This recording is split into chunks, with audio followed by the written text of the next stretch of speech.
சற்றுமுன் வெளியான தகவல். வயதான காலத்தில் பண பிரச்சனையே இல்லாமல் வாழ தபால் துறையின் இந்த சூப்பரான திட்டம் நல்ல தேர்வாக இருக்கும். அத சொல்லி தான் பார்க்க போறோம். நீங்க நம்ம சேனல் சப்ஸ்கிரைப் பண்ணாம இருந்தீங்கன்னா மறக்காம லைக் பண்ணிக்கோங்க, சப்ஸ்கிரைப் பண்ணிக்கோங்க.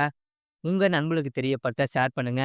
நம்முடைய வாழ்க்கையின் ஒவ்வொரு கட்டத்திலும் பணம் தேவைப்படும். நம் வயதுக்கு ஏற்ப பணத்தின் தேவையும் மாறுபடும்.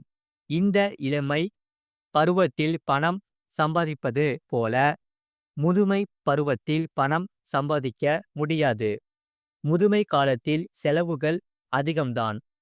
வயதான காலத்தில் பணப்பிரச்சனை வராமல் இருக்க இப்போதே நாம் திட்டமிட வேண்டும்.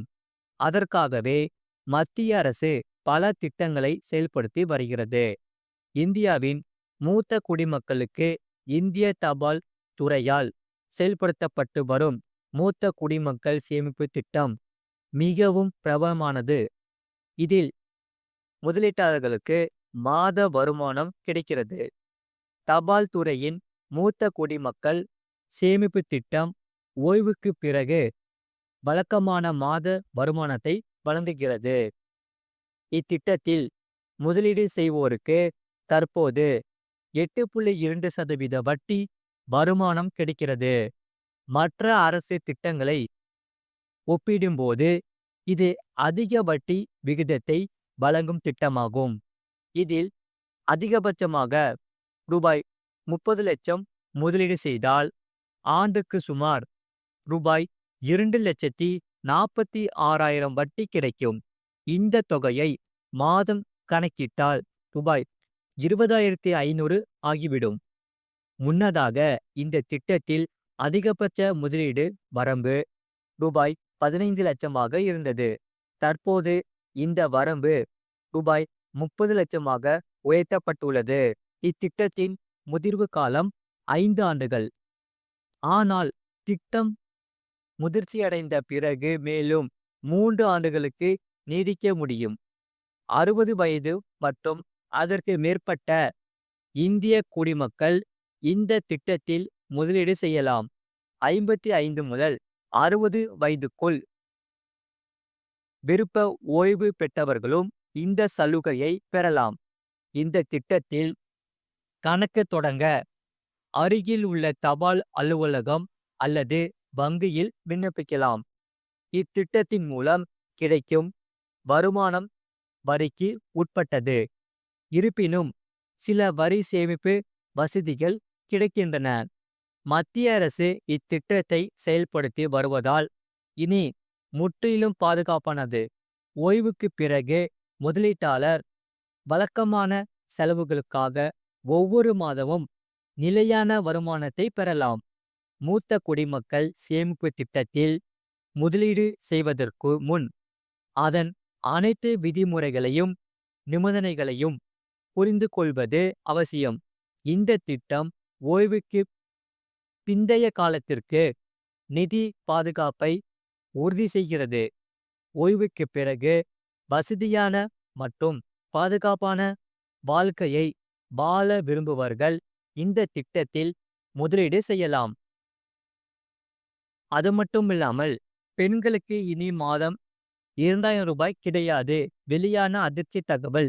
அதை சொல்லி தான் பார்க்க போறோம். நீங்க நம்ம சேனல் சப்ஸ்கிரைப் பண்ணாம இருந்தீங்கன்னா மறக்காம லைக் பண்ணிக்கோங்க, சப்ஸ்கிரைப் பண்ணிக்கோங்க. மக்களுக்கு தெரியப்படுத்த ஷேர் பண்ணுங்க.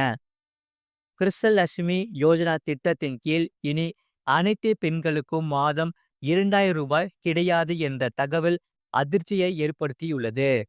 கடந்த 2023ஆம் ஆண்டு தேர்தலின் போது கர்நாடகா மாநில மக்களுக்கு 5 உத்தரவாத திட்டங்களை காங்கிரஸ் அரசு அறிவித்தது.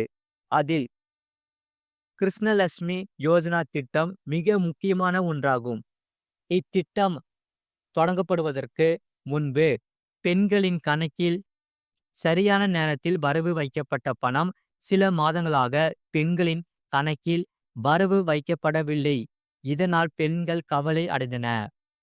இன்னும் 3 மாத தவணை பணம் நிலுவையில் உள்ளதால் பயனாளிகள் தங்கள் கணக்கில் பணம் எப்போது வரவு வைக்கப்படும் என்று கேள்விகள் கேட்கின்றன.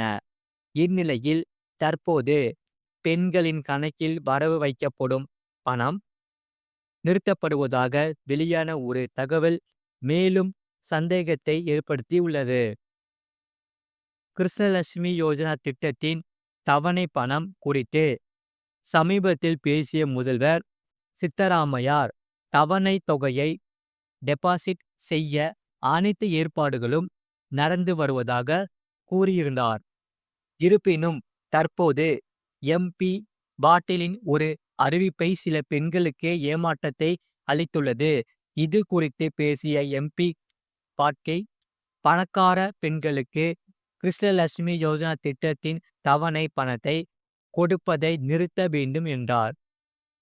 கிருஷ்ணலட்சுமி யோஜனா விவகாரம் தொடர்பாக செய்தியாளர்களிடம் பேசிய அவர் மாநிலத்தில் உள்ள பணக்காரர் பெண்களின் கணக்கில் டெபாசிட் செய்யப்படும் ரூபாய் 2000 நிறுத்தப்பட வேண்டும் என்றார். பணக்காரர்களுக்கு வழங்கப்படும் பணத்தை தடுத்து நிறுத்தி அதற்கு பதிலாக ஏழை பெண்களின் பணத்தை அவர்களது கணக்கில் சரியான நேரத்தில் செலுத்த ஏற்பாடு செய்ய வேண்டும் என்றார். அவர் கூறிய கருத்தை அரசு கவனத்தில் கொள்ளுமா என்பதை பொறுத்திருந்துதான் பார்க்க வேண்டும். கிருஷ்ணலட்சுமி தவணை தொகை விவகாரத்தில் மாற்றங்களை செய்ய வேண்டும் அவர் கூறியிருப்பது பயனாளிகள் மத்தியில் கவலையை ஏற்படுத்தியுள்ளது. சிறிது காலத்திற்கு முன்பு மாநில அரசு ரேஷன் கார்டுகளை ரத்து செய்து பல குடும்பங்களை அதிர்ச்சிக்குள்ளாகியது. தற்போது கிருஷ்ணலட்சுமி திட்டத்திலும் மக்கள் ஏமாற்றம் அடைந்துள்ளன. இது போன்ற சூழலில் பயனாளி பெண்களின் கணக்கில் பணம் எப்போது சேரும் என்பதை பொறுத்திருந்துதான் பார்க்க வேண்டும். அது மட்டுமில்லாமல் 1000 ரூபாயை கொண்டு 1 கோடி ரூபாய் சேர்க்கும் ரகசியம். அதாவது எஸ்ஐபி திட்டத்தில் ஒரு சிறு தொகையை முதலீடு செய்து 1 கோடி ரூபாய் கார்பஸ் தொகையை உருவாக்குவது எப்படி என்று இங்கே பார்க்கலாம். முறையான முதலீடு திட்டம் என்பது மியூச்சுவல் ஃபண்ட் திட்டங்களில் முதலீடு செய்வதற்கான எளிதான வழியாகும்.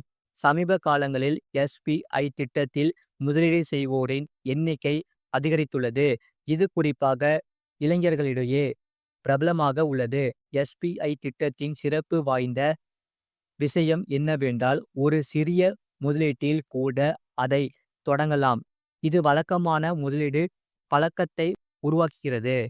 வாராந்திர மாதாந்திர அல்லது காலாண்டு அடிப்படையில் இதில் நீங்கள் முதலீடு செய்யலாம். உங்களுடைய நிதி நிலைமையை பொறுத்து எப்போது வேண்டுமானாலும் உங்களுடைய முதலீடு தொகையை மாற்றிக்கொள்ளலாம்.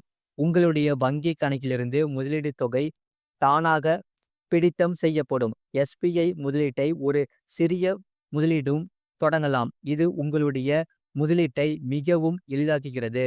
இன்றைய காலகட்டத்தில் மக்கள் தங்கள் எதிர்காலத்தை பற்றி மிகவும் விழிப்புடன் உள்ளன. எஸ்ஐபி வழக்கமான முதலீட்டின் மூலம் ரூபாய் 1 கோடிக்கும் அதிகமான நிதியை நீங்கள் உருவாக்கலாம். இது எப்படி என்று இங்கே பார்க்கலாம். மாதாந்திர முதலீடு ரூபாய் 1000 கால அளவு 40 ஆண்டுகள் அல்லது 480 மாதங்கள். வருடாந்திரம் வருமானம் விகிதம் 12% முதலீடு செய்யப்பட்ட மொத்த தொகை 4.80 லட்சம். மதிப்பிடப்பட்ட வருமானம் ரூபாய் 1,14,02,420. முதிர்வு காலத்தின் மொத்த தொகை 1,18,82,420. இந்த கணக்கீட்டின் அடிப்படையில் நீங்கள் ஓய்வு பெறும் வயதை எட்டும்போது 40 ஆண்டுகளுக்கு மியூச்சுவல் ஃபண்ட்களில் மாதந்தோறும் ரூபாய் 1000 முறையாக முதலீடு செய்வதன் மூலம் ரூபாய் 1 கோடிக்கு மேல் கார்பஸ் உருவாக்கலாம். இது போன்ற செய்திகளை உடனுக்குடன் அறிந்து கொள்ள மறக்காம சேனலை சப்ஸ்கிரைப் செய்யுங்கள். மற்றவர்களுக்கு தெரியப்படுத்த ஷேர் செய்யுங்கள்.